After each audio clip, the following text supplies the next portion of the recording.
ganga muka jetuli kujanayo mu maiso. So like I said, I agree with the advice that the Prime Minister had given. The advice was that let whoever took Karamoja, iron sheets made for Karamoja, return them. Okay. That was a good instruction from a supervisor. Very good one. And again, like we have heard, I think the Prime Minister was misinterpreted. We are honored to have her on phone to clarify ku bigambi bya. You could have seen media quoting what she said out of context, but at least we have her on phone. Honorable, twesimye okubaako naawe nateko Baba TV tukusabula mse ku bantu.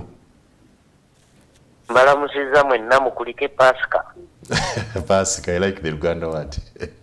Pasika twagivuddemu Honorable.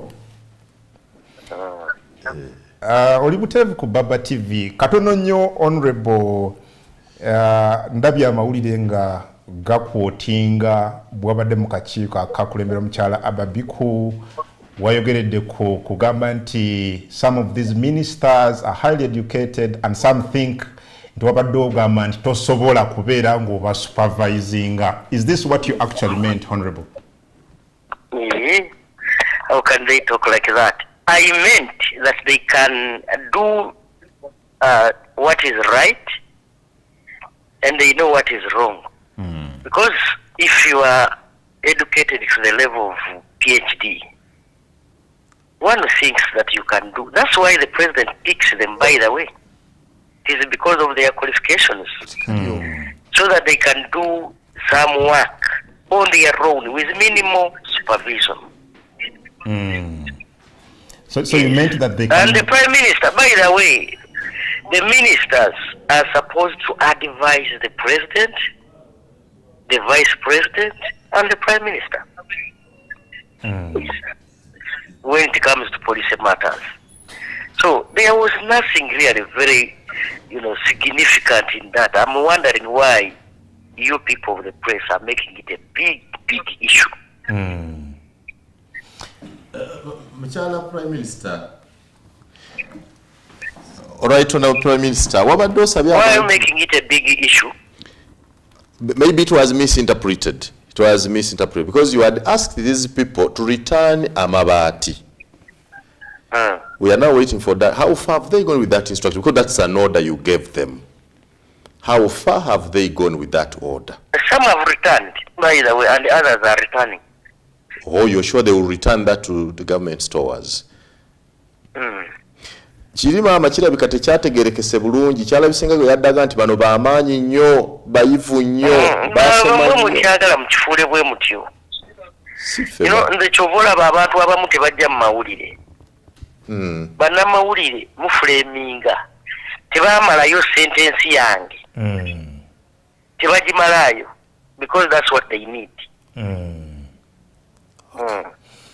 Okay. Kyovola abantu tebagalira ddala kujja mu bannamawulire mwine engeri gye muinterpretingamu ebintu byammwe munoonya akantu akatalina makulu ne mukeesibako maama okubye ennyo naffe otukubiddemu. Okay. Honorable, tukuyanza bali kutangaza, but just to pick your thoughts, Honorable, how much of a danger of damage has this, saga caused your office, Honorable? Now you want me to quantify?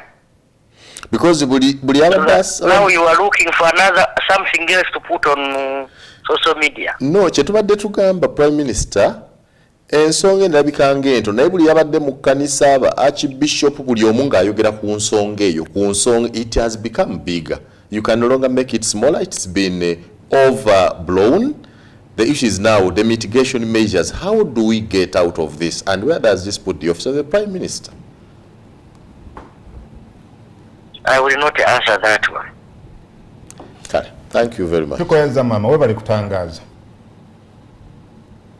Okay. Thank you.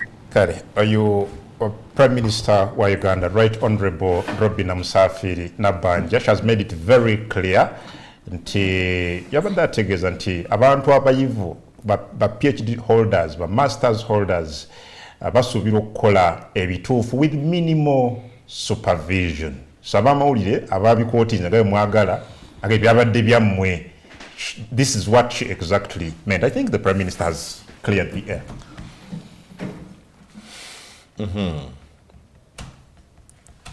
Is it not wise that I keep quiet? It's the wisest decision. She has clarified. No, but okay. That, but look at this assignment. I think that the Vandamauli bachigezeza bachikubye.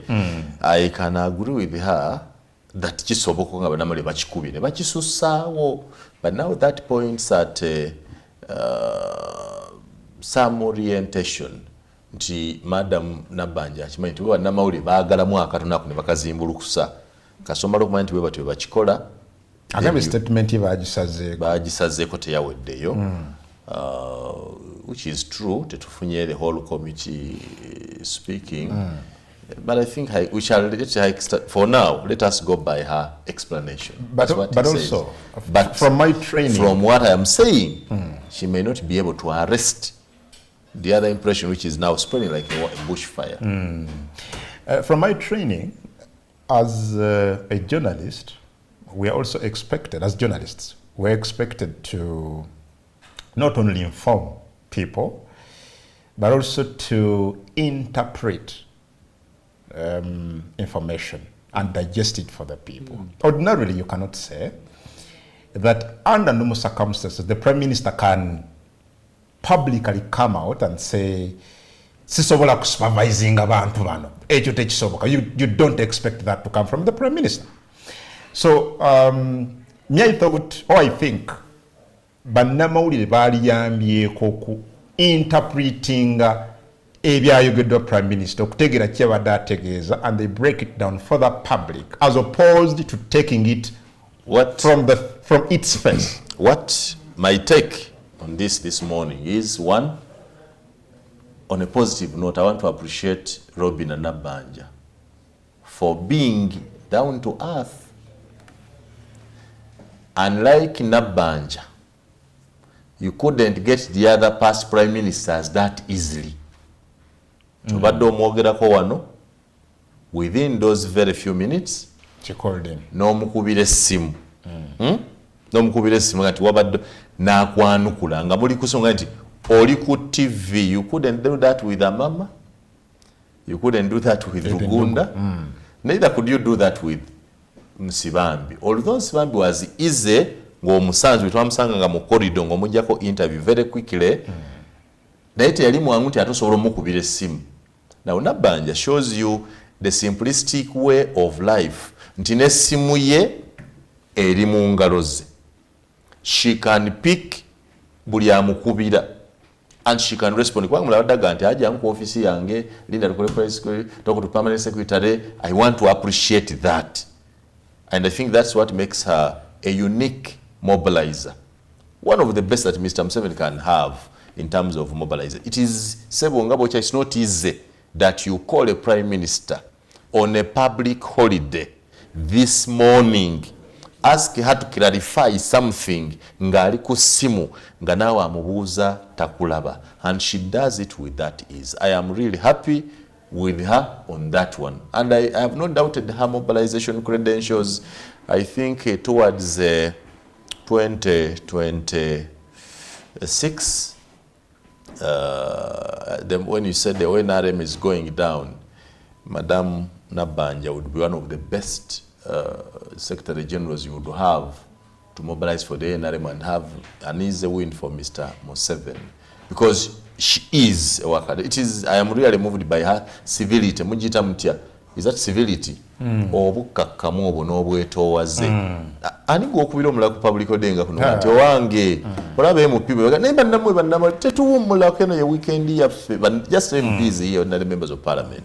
So that's a plus on her and her mobilization skills and the determination with which she does her work, the attention and respect she attaches to her office as Prime Minister, and making it a public office. I think what Nabbanja has done most, in the legacy she has only written on the world, Mubitabu ya history as of now, is that she has tried as much as possible to make the Prime Minister's office a people's office. Its intricacies and hardships in managing notwithstanding. Okay, Honorable Patrick Oboy Amriata kutumide. Honorable Patrick Oboy Amri Engineer is my guest tomorrow. Okay. Engineer Patrick Oboy Amriat is my guest tomorrow. Tugenda kuwummula mu katono tujje ne hot cup at 9 okwongera okukubaganya ebirozo ku nsonga endala ezigenda mu maaso mu ggwanga. Tovaawo, tujja.